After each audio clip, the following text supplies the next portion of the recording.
Hey guys, welcome back to this channel. In this video, I'll be showing you guys how you can insert like gift card codes into Roblox to claim Robux. So once you bought it, you just don't know where to like put it. So select the Robux sign. Then you're going to select the like packages that you got. Maybe you got this one, so select that. Then you're going to select redeem Roblox card, and you're then going to paste that code, and you're going to select redeem, and you're going to select submit order.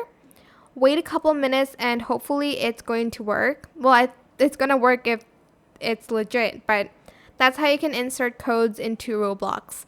Hope it was helpful for you guys. Don't forget to like, comment, share, and also subscribe to this channel if you haven't done that already.